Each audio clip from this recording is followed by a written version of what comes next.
L'objectivité.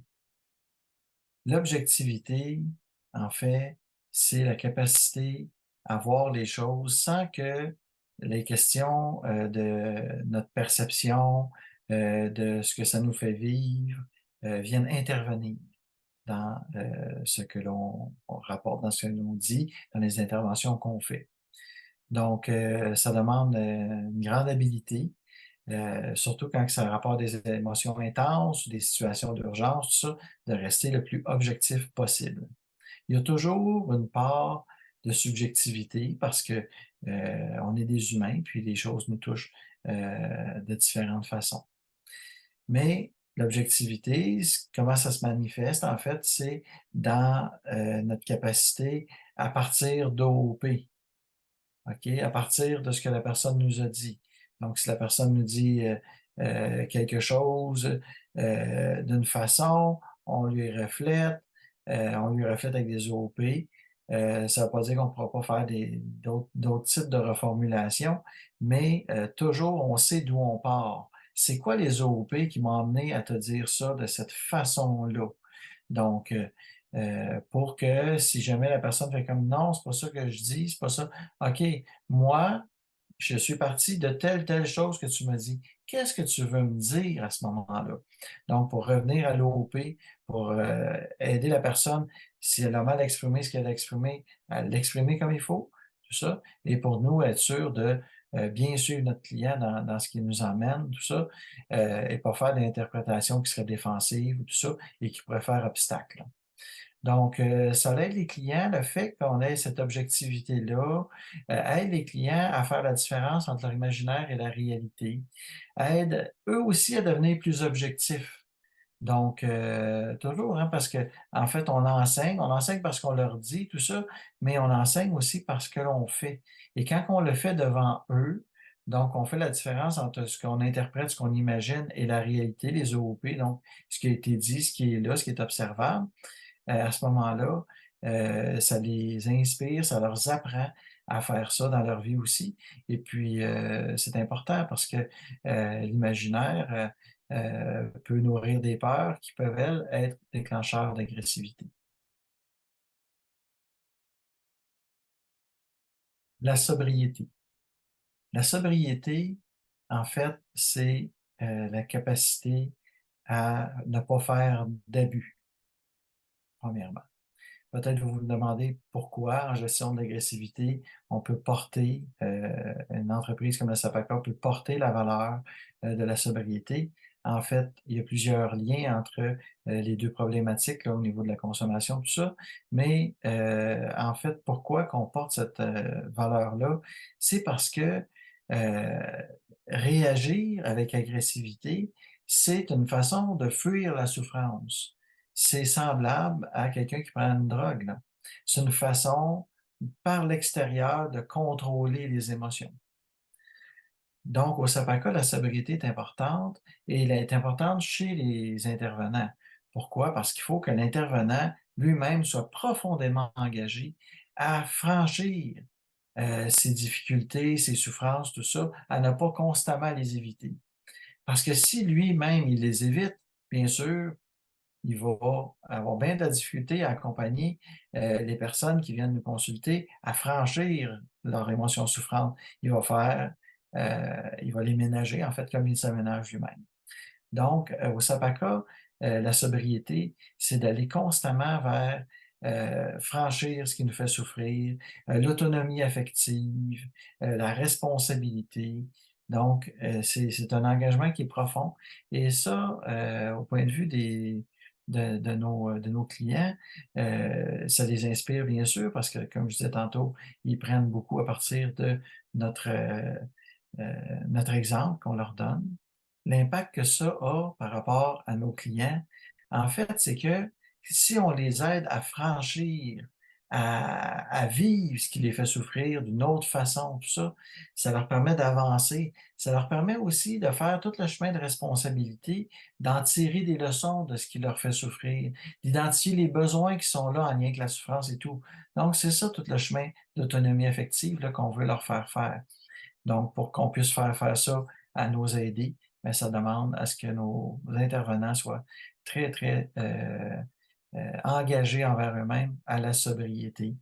Ça ne veut pas dire que la personne ne consommera pas un verre d'alcool ou des choses comme ça, mais ce que ça veut dire, c'est qu'elle va s'assurer de ne pas aller dans l'excès ou de ne pas, à un moment donné, se perdre là, au sens où qu'elle ne elle fuirait sa souffrance dans des substances ou dans les dépendances ou les compulsions de toutes sortes.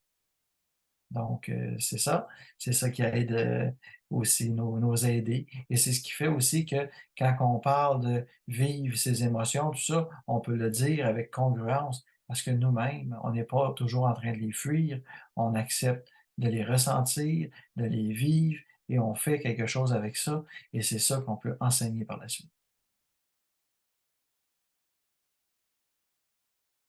L'indépendance et le désintéressement. Rester indépendant, c'est s'assurer, et être dans le désintéressement, c'est s'assurer en fait que, on n'est pas sous l'influence d'autre chose que notre devoir professionnel, notre devoir d'aidant envers notre aidé. Pour ça, bien sûr, ça nous demande de faire attention, de ne pas, se retrouver dans des positions, qui pourraient nous emmener à avoir besoin. En fait, on doit faire attention de ne pas être dans le manque. Donc, parce que, je donne un exemple, si une personne est dans le manque d'argent, dans une situation financière précaire, elle se retrouve vulnérable là, pour qu'un client qui veut savoir s'il doit faire d'autres rencontres, ben ça se peut bien qu'on lui dise oui parce que moi j'en ai besoin que tu en fasses d'autres rencontres, tu sais. Donc, des choses comme ça, on s'arrange pour pas être dans le manque. Ben, là, je amène le manque d'argent, mais le manque affectif aussi pour pas aller dans la séduction, pour pas être tenté d'y aller, tout ça. Ça nous demande vraiment de s'occuper de nous. En fait, tout part de nous, hein. C'est toujours s'occuper de nous, se voir, tout ça pour pouvoir ensuite offrir un accompagnement qui est vraiment désintéressé. Donc, où on est capable vraiment de rester objectif et d'aider la personne à vivre ce qu'elle a à vivre. Et puis, sans tenter d'aller vers des opportunités pour nous, tout ça, ou sans tenter de répondre en fait à nos besoins dans la relation thérapeutique. La non-confluence. Pas confluer, bon, comme on l'a appris au CRAM, en fait, c'est de pas, se joindre à quelqu'un d'autre, pour parler dans le dos de quelqu'un ou pour, se victimiser, des choses comme ça. Donc, au SAPACA, la non-confluence, c'est un engagement profond, encore une fois. C'est un engagement conscient aussi à se positionner de façon neutre et bienveillante. C'est une capacité à se ressentir, à être capable de départager aussi, ce qu'on vit de ce que l'autre vit, ce qu'on pense de ce que l'autre pense, ce qu'on a besoin de ce que l'autre a besoin et puis, ce qu'on est de ce que l'autre est. Donc vraiment une capacité à départager tout ça, pour s'assurer qu'on ne mélange pas nos affaires, comme on dit, en bon français. C'est ça, fait que, c'est une capacité aussi à sortir du déclencheur. Parce que pour pas être dans la confluence, il y a pas une recette miracle, là. En fait, c'est de sortir du déclencheur. Quand on est pris dans le déclencheur, on est très, très vulnérable à la confluence. Tandis que quand on est, vraiment, sorti du déclencheur et qu'on fait notre chemin vers notre pouvoir, automatiquement, on va être beaucoup moins vulnérable à la confluence. Donc, c'est notre capacité à sortir du déclencheur. Heu, donc, plus on fait ça, plus on va être capable de ne pas s'approprier le vécu de l'autre, de ne pas confluer avec lui. Et là, ça va nous éviter beaucoup d'écueils au niveau, de la confluence, de la projection, et de l'interprétation. Ce que ça permet au point de vue thérapeutique, c'est d'éviter toute la confusion qu'un aidé peut vivre quand un aidant mélange les choses, quand un aidant vient projeter, quand un aidant vient confluer. en fait, ça enlève énormément de pouvoir à la personne quand on conflue avec elle, parce que ça ne lui redonne pas son pouvoir et ça risque de l'entretenir dans le pouvoir sur l'autre. Et le pouvoir sur l'autre, c'est ce qui amène à la violence, quand on prend du pouvoir sur l'autre. Et nous, notre devoir, c'est de travailler à sortir la personne de là. Donc, on doit s'assurer là, que constamment, on n'est pas dans la confluence et qu'on aide la personne à sortir du déclencheur, à revenir à elle, à revenir dans son pouvoir. C'est ça la non-confluence au Sapaka.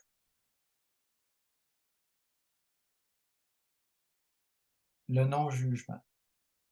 Le non-jugement, bien sûr, c'est ne pas juger nos aidés. Bon, comme on sait, quand on fait des relations d'aide, bien sûr, on est éveillé dans des zones douloureuses parfois, les jugements s'éveillent chez nous. Mais ce qu'on demande aux intervenants du SOPACA, c'est vraiment un travail important au niveau de quand ils sont éveillés dans le jugement, d'aller voir qu'est-ce que ça dit d'eux, qu'est-ce qui part d'eux, qu'est-ce qui se passe qui fait qu'ils portent ce jugement-là. Donc, pour pouvoir rapidement eux-mêmes revenir dans leur pouvoir, sortir du jugement et puis aider leur aider. Au Sapaka, c'est une approche qui est sans jugement et c'est très important parce que le jugement fait obstacle à la personne dans son travail qu'elle fait. Euh, Ça la ramène dans la culpabilité et nous, ce qu'on veut, c'est la responsabiliser. Donc, le fait qu'on ait une approche vraiment sans jugement et qu'on travaille à constamment sortir du jugement si jamais on y va, ce que ça permet, c'est que la personne, on va pouvoir intervenir avec elle sans jugement, mais sans complaisance non plus et sans ménagement. On va pouvoir vraiment lui montrer des choses qui sont difficiles à montrer, difficiles à entendre parfois, mais puisque c'est fait sans jugement, c'est juste, c'est ça c'est de la violence. Là, tu as blessé quelqu'un que tu aimes. C'est ça. OK? Mais il n'y a pas de jugement. Donc, ça va nous permettre de dire de dire des choses assez dures à entendre, mais les clients vont être capables de le prendre, et non seulement capables de le prendre, mais capables de faire quelque chose de bon avec. Donc, pas tomber dans se juger, se taper sa tête, saillir, mais tomber dans se responsabiliser, se réaligner et puis avancer là, dans la responsabilisation.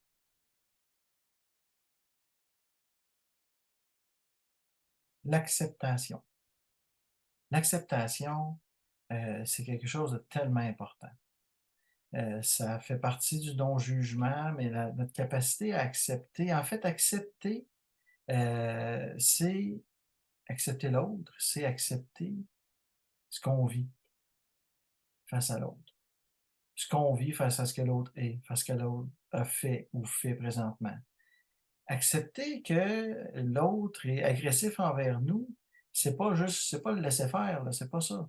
C'est en fait être capable de faire OK, c'est ça qui se passe, d'être sensible à nous, rester sensible à l'autre, et comment je vais réagir à ça. Donc, d'avoir une réaction qui soit adaptée à ça.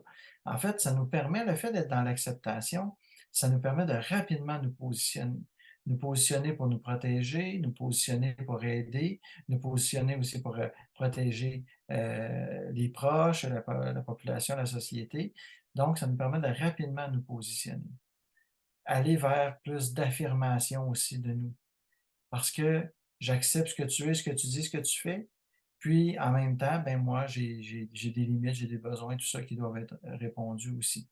Donc, l'acceptation, c'est quelque chose qui n'est pas passif. C'est quelque chose qui est actif, qui nous demande d'être très vigilant à ce qu'on vit, à comment on y réagit, pour ne pas avoir ou avoir moins possible d'angle mort.